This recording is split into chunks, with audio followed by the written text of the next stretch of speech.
Next natin itong Sibinta na MA4. Yan, Sibinta na MA4. Bali, ito guys, hindi naman ako nagsisinungaling. Na-repair ko ito last year. Okay? Na-repair ko ito last year. Ngayon, ang ni-repair ko na side na yon ay itong channel 1. Okay, channel 1. Ito yun, ito yung ni-repair ko eh. Ngayon, binalik dito sa atin. Ang sabi is bumigay, tumirik, ano ba, nagka-problema. Ngayon, pagbukas ko ay open yung dalawang fuse dito. Although pinalitan ko na ito, open yung dalawang fuse. Kaya kung mapapansin nyo, nakabukas na ito kasi nasimulan ko na ito i-troubleshoot kahapon. Nagla-live lang ako sa Facebook eh, kaya hindi ko siya nakuha na ng video. Ngayon, ito, gawin natin ng video kasi sayang naman. By the way, shoutout and then maraming salamat kay Bossing na pinagkatiwalaan tayo na gawin yung unit niya. Okay, channel 1 ang ginawa natin dito last year. Ngayon, palit na ako ng fuse kasi bumigay ngayon dalawang fuse. Kapag bumigay yung fuse, pagpalit mo, tapos pag i-plug in mo na gumamit ka ng bulb o ilaw yung bulb, meaning may shorted. Ngayon, alamin mo ngayon yan, bubunutin mo isa-isa. Channel 1, bunutin mo. Kapag umilaw pa rin, maaring channel 2 may problema. Diba, ganun lang. Kaya ito, bunot na ito, itong channel 1 is nakakabit kasi walang shorted dito. Maaring walang shorted or maaring walang problema. Sa ngayon pero ang pinaka main focus natin ay dito. Kasi kapag naka-plug ito, dito talaga yung umilaw yung bulb. Meaning may shorted dito. Okay? Kaya ako ginawa ng video ulit ito para kahit paano makakuha kayo ng idea. Okay, kapag bumigay yung fuse, sigurado may sira na power transistor yan. Kung class H man siya, pero MOSFET na gamit, may sirang MOSFET. Okay? Ngayon, nakakalas na nga ito dahil tin-troubleshoot ko na. Ito siya. Kapag may shorted or umilaw yung bulb or pumuputok yung fuse, ang una-una nyong puntahan sa ganitong kasing design is ito. Yung fast recovery diode. Ito to. Pansin nyo shorted may shorted dito. Shorted. Tapos dito, okay, shorted din ito.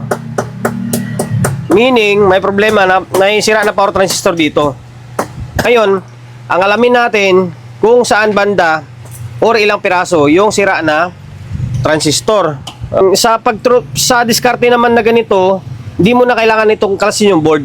Iangat mo lang itong mga bloke, yung 0.25 na resistor. Okay? Ito. Yan, iangat mo lang lahat yan. Para ma-check mo to pa isa-isa. Lahat ng output na yan. Okay? Ito yung pinaka main drive niya. Ito yung output transistor niya.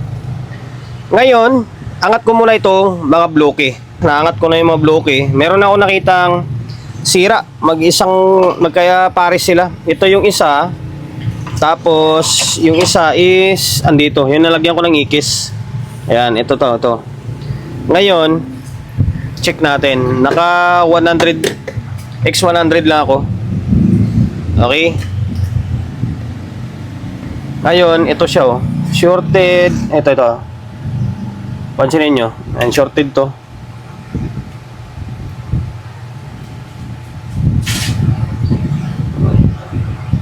Yan, short to Kahit i-reverse mo yung tester, kasi naka-analog tayo, yung digital ko pang voltahe ko na lang yun Ngayon, ito siya short talaga siya kahit i-reverse mo yung tester Okay? Tapos itong isa, sana yun. Ito. Yan, maikis. Tapos ito siya. Short din, di ba? And the rest na yan, buo na yan. May palo yan pero hindi siya sagad. Kapag i-reverse mo naman yan, dapat walang galaw syempre, walang palo. Yan Wala. Mukhang sira pa itong isa. Hindi. Nakatutok pala yung resistor. Okay? Dito sa may dulo guys, ito kasama sa drive to Ito. Pag tinister nyo to dito, gagalaw talaga to. Normal na gagalaw yan. Yan. Akala nyo leak, hindi yan. Kasi may series na na jumper papunta sa may drive nya. Kasama sa drive yan. Okay? Ayun, kalasin ko muna yung output. Tapos balik natin itong mga bloke. Basta natin yung output, yung dalawa. Ito siya Yan, C5200 and then A1943. Ngayon, naibalik ko na yung mga bloke. Ayan. And then, make sure pala na na, yung pinagkalasan nyo na yun, diba kung saan yung output na nasira, tinanggal nyo ngayon. I-double check nyo yung, ito, yung bloke na yan, baka mamaya na-open. Ito, buo naman eh. Minsan na-open yan. Okay, tapos yung isa, saan na yun? Ito. Ito, open, no? Buo pala ito. Buo. Okay. Ngayon, ay gabi, binitawan ko pa yung test prod. Ngayon, naibalik na natin yan. Check natin itong fast recovery diode. Okay? Okay, wala na siyang shorted, oh. Okay, wala na. Okay. Okay, wala na rin ito. Meaning, natanggal na natin yung output na nasira. Ngayon, dagdagan natin yan. Palitan natin yung nasira, tapos balik natin. Sana yun lang. Okay, dito tingin ko wala namang problema to. Okay. Ibalik ko na yung board natin na dagdagan na rin ang output to. Okay, ito, naglagay ako ng wire kasi napigtas yung paghihinangan. Okay, sa kabila meron na rin yan, pares na. Ngayon, naibalik ko na ito Naibalik na natin to. Okay. Naka-plug in sa may bulb. Ako kapag nagto-troubleshoot talaga ako, lalo may mga sibak na mga transistor, make sure na minimake sure ko na merong bulb talaga ako na ginagamit or nagbabulb talaga ako. Okay? Wala namang short Okay, naka-normal mode. Okay, naka-normal mode naman siya. Ngayon, okay. Ang design nito is kaparehas sila ng concert. Okay, para sila na concert ng mga K-series. Mula K2 hanggang K10. Ayan. Yung iwala yung drive niya. Tapos dito. Okay, ito alam ko zero bias naman talaga ito eh. Okay, meron dito mababa, nasa 0.24. Tapos dito ito zero bias dito, no? Alam ko zero bias to o may bias talaga na mababa. Pwede naman to iangat ng mga 0.25 eh. Pwede to, pwedeng adjust pa naman to. Okay, ngayon lagyan natin ng speaker to. Tingnan natin kung magkakaroon siya ng audio. Okay, hindi naman umiinit. Tingin ko na overload ni bossing to eh. Kasi minsan kasi, akala natin malakas yung isang amplifier, yun pala, hindi nyo na malayan na mabigat na sa kanya yung binubuhat niya. Okay, maglagay tayo ng audio. Okay, bali, eto na, naglagay na tayo ng speaker and then audio input. Laptop natin gumagana, switch on.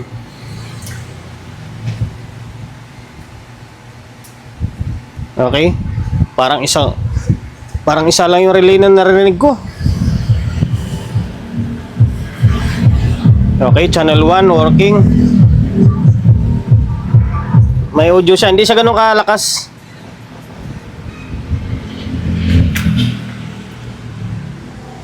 Dito.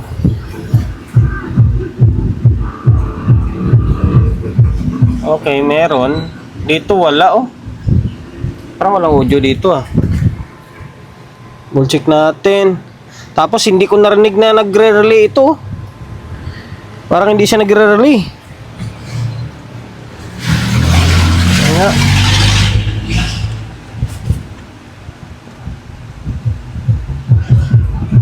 Ito may audio. Dating dito wala. Bakit ganun?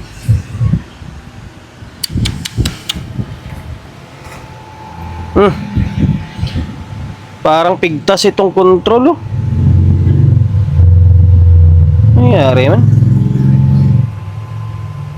Parang pigtas yan Ano? Parang nakaangat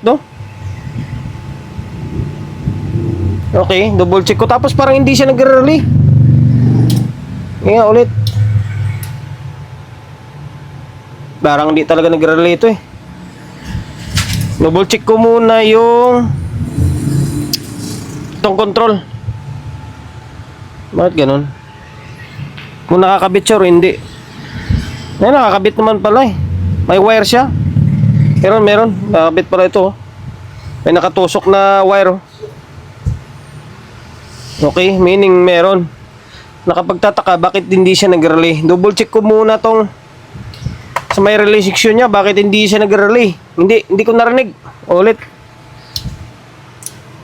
Ito lang talaga oh. Ang gumagana, yung ito hindi. Ulit. Kinalas ko ulit yung drive niya. Alam ko ng problema. Mukhang sira yung relay. Ngayon, switch on natin. Okay, nag-trigger yung isa. Dapat dito, papalo na dapat to dito. Dapat magkaroon na ng continuity to dito. Ayan na, naka X100 tayo. Dapat meron na to dito. Pansinin nyo, open no. Ibig sabihin, hindi nag-trigger yan. Pero, kailangan may masukat tayong supply. Yan, 50 volts. Either 12 volts yan or 24. Tingnan natin kung anong supply. Meron. Meron siyang 24. Taas pa nga oh. Lagpas pa nga ng 24 oh. Okay. Meaning may pumasok na supply. Sira yung relay. Palitan natin. Pinalas natin yung relay tapos pinalitan na natin. YLA. Yale. 24 BDC. Yan. Ngayon, ang pinalit natin ay Broadway, siyempre. Broadway yung ginagamit natin. Ayun, ang Broadway siya. 24. Ngayon, tingnan natin switch on. Okay, lumagatik na siya. Ngayon, balik natin sa may continuity. Dapat, meron ka masukat dito na continuity, siyempre. Dapat maging sarado to. Ayan, meron na siya. Okay. Sira yung relay, no?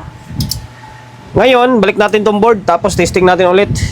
Yan, iba na yung relay niyan. Naibalik na natin. Tapos, kinalibrate ko siya. Binagsak ko na ng mga nasa 0.3 yung bias niya. Design lang naman ng kanto eh. Ka-design lang ng ground to. Yan, binagsak natin ng 0.3. Yung bias niyan is ito sa gitna. Ito. Ito siya, oh. Yan, kapag piniit mo ng clockwise yan, tataas yung bias. Kapag counterclockwise, bababa siya. Yan, 302, 3K ang ginamit. Ngayon, ito na yung biasing nyo. And then, pansinin nyo Okay, switch on.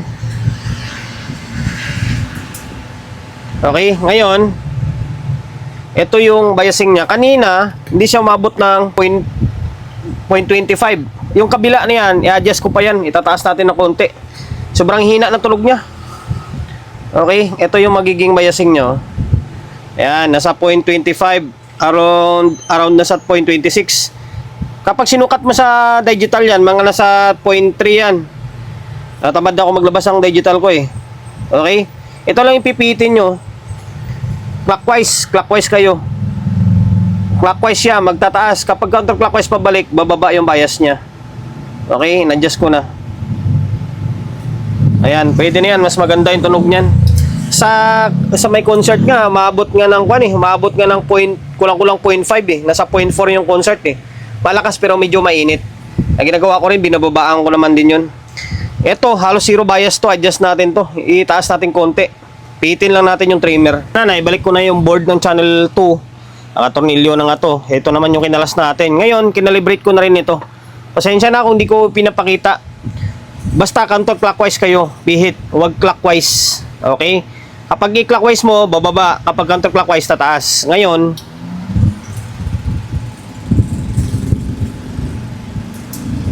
okay? Ngayon, ito siya. Kanina, halos zero bias to dito eh. Ngayon, baliktad naman yung test prod natin. Ngayon, ito siya. Okay? Ayan. Kulang-kulang 0.26 ha. Same lang din dito yan.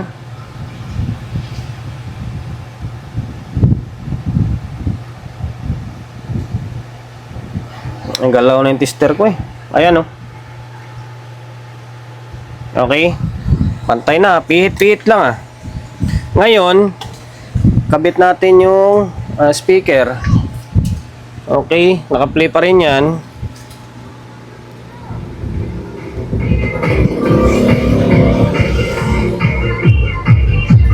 Ayun, oh.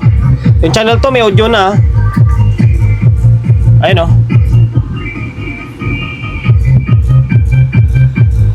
Okay. Nasira yung relay, no? Bakit kaya nasira yung relay na yun? Sira to. Ayaw na mag-trigger. May voltahe naman lumalabas, eh. Okay. Hindi talaga ganun kalakasan to. Lalakasan to kapag may processor. Okay, hanggang dito na lang. Nasibak yung itong output to. Siguro na overload na naman ni bossing to. Ang ginawa natin dito, ito lang eh. Alam ko, ito lang ginawa natin nung nakaraan eh. Ngayon, nadali naman yung kabila.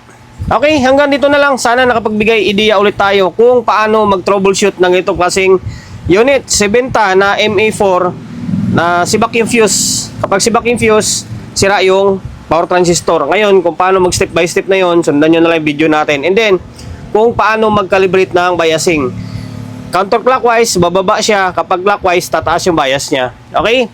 Hanggang dito na lang. Dahil umabot ka sa part ng video natin na ito at hindi ka pa rin nakapag-subscribe, paki-subscribe ng YouTube channel natin ha. Pindutin mo yung bell button sa gilid, select mo yung all. Ayan, kapag napindot mo na yan, manonotified ka kapag meron tayong bagong upload na video. Nag-upload tayo ng video, isang beses, dalawang beses kada araw. Okay? God bless and then peace atin lahat.